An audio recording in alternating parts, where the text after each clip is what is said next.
Video में हम start करेंगे CPT मैथमेटिक्स का चैप्टर 8। इस चैप्टर में हम डील करेंगे कैलकुलस को लेकर के एंड कैलकुलस में मोर स्पेसिफिकली हम डिफरेंशियल कैलकुलस को पढ़ेंगे। ओके, हमें पता है कि कैलकुलस के मतलब दो तरह के कैलकुलस होते हैं, है ना। One differential calculus and another is integral calculus. So in this chapter will deal with differential calculus. Okay, so differential calculus की जब हम बात करें सो हम डिफरेंशिएशन की बात करते हैं, डेरिवेटिव की बात करते हैं। किस चीज़ की? कोई फंक्शन की। फंक्शन मतलब कुछ भी, सपोज है ना, y इक्वल्स टू एक्स हो गया, ये एक फंक्शन हो गया। y equals to log x हो गया, एक फंक्शन हो गया। y equals to sine x हो गया, ये फंक्शन हो गया, है ना। तो सबको अलग अलग फंक्शन है। ये एक लीनियर फंक्शन कह सकते हैं, ये एक लोगरिथमिक फंक्शन है, ये एक क्या है, ट्रिग्नोमेट्रिक फंक्शन है। तो ये फंक्शन का डेरिवेटिव मतलब रेट ऑफ चेंज, मतलब अगर हम इसमें x चेंज करेंगे तो y में कॉरस्पॉन्डिंग कितना चेंज आएगा। अगर हम x यहाँ x में चेंज करेंगे साइन x वाले फंक्शन में तो y में कितना चेंज आएगा। लेकिन हम जो चेंज की बात करते हैं बहुत ही स्मॉल चेंज की बात करते हैं, डेल्टा एक्स की बात करते हैं। Delta x tending to 0, delta x लिखते हैं या फिर एच भी लिखते हैं ना। तो हम इस छोटे से चेंज की बात करते हैं यहाँ पर, ठीक। तो यही बात कर रहा था, the rate of change in function. तो इसको क्या कहते हैं, डेरिवेटिव कहते हैं उस फंक्शन का। अब हम उसी जगह पर डेरिवेटिव निकाल सकते हैं जहाँ पर वो फंक्शन कंटिन्यूअस हो, है ना।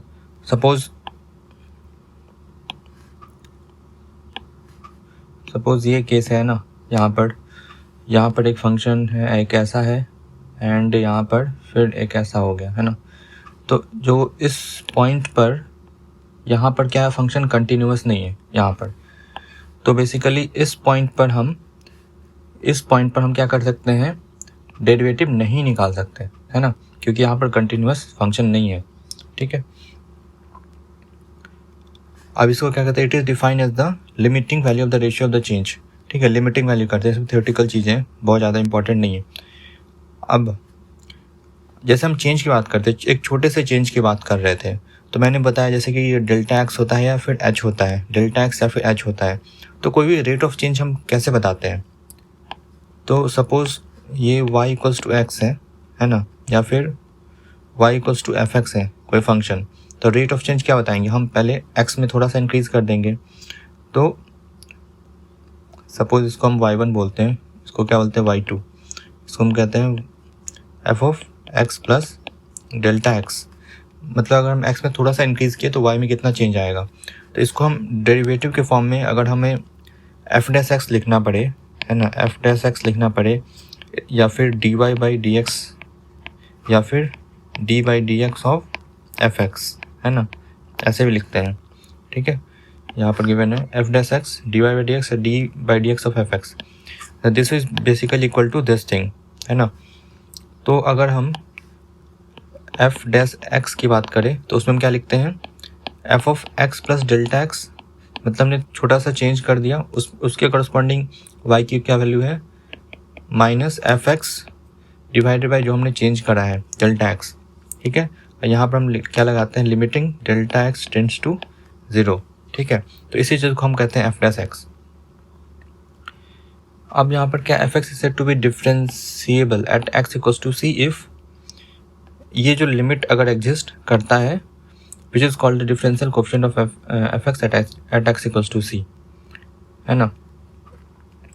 अब यहाँ पर बेसिकली वही चीज़ है, अगर यहाँ पर क्या है, h tends to c constant है, तो अगर किसी कांस्टेंट की बात करें तो वहाँ पर एफ एक्स की वैल्यू माइनस एफ ऑफ उस कांस्टेंट पर जो उस फंक्शन की वैल्यू है डिवाइडेड बाय x माइनस उस कांस्टेंट।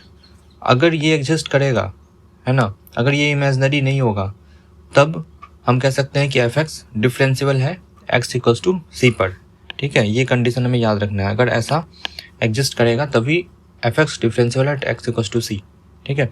अब ये अभी थ्योरी पढ़ रहे हैं तो कभी भी होता है थ्योरी में चीज़ें क्लियर नहीं होती, बट डोंट वरी, जब हम क्वेश्चंस करेंगे तो सारी चीज़ें क्लियर होगी, है ना। अब हम एक एग्जांपल लेते हैं, जैसे यहाँ पर हमने बताया था कि ये वाला चीज़, तो इसी का यूज़ करते हैं ना, एक इक्वेशन लेकर के, तो हमें थोड़ा बेटर समझ में आएगा। तो ऐसा करते हैं, यहाँ पर समझते हैं। तो सपोज हमने एक फंक्शन लिया y equals to x square, ठीक है। तो इसका हमें एफ डैश एक्स निकालना है। तो एफ डैश एक्स क्या हो जाएगा, F of x plus delta x minus F x by delta x. अब हमारे पास फंक्शन क्या है, एफ एक्स स्क्वायर है। तो यहाँ पर हम क्या करते हैं, एक्स स्क्वायर लिखते हैं, एंड यहाँ पर क्या लिखेंगे, एक्स प्लस डेल्टा एक्स का square divided by delta x. अब ये चीज़ क्या हो गई, ये चीज़ क्या होगी, ए प्लस बी का होल स्क्वायर हो गया है ना। तो यहाँ पर सिंपली एक्स स्क्वायर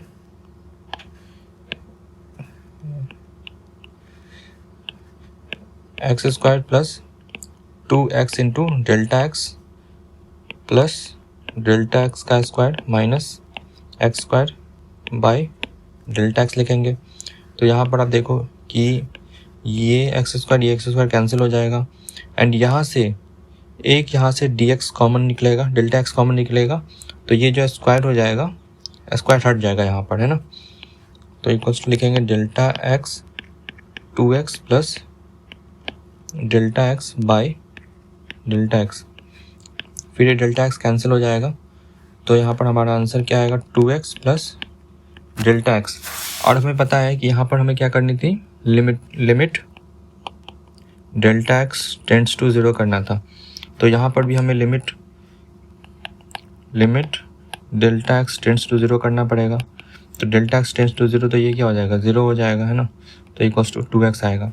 तो अभी तो इसका मतलब क्या हुआ, जब भी हम एफ डैश एक्स निकालेंगे ऑफ किस चीज़ का, एक्स स्क्वायर का, तो उसका आंसर आएगा, या फिर ऐसे लिखते हैं F dash x of x square, तो उसका आंसर कितना आएगा, 2x आएगा, है ना।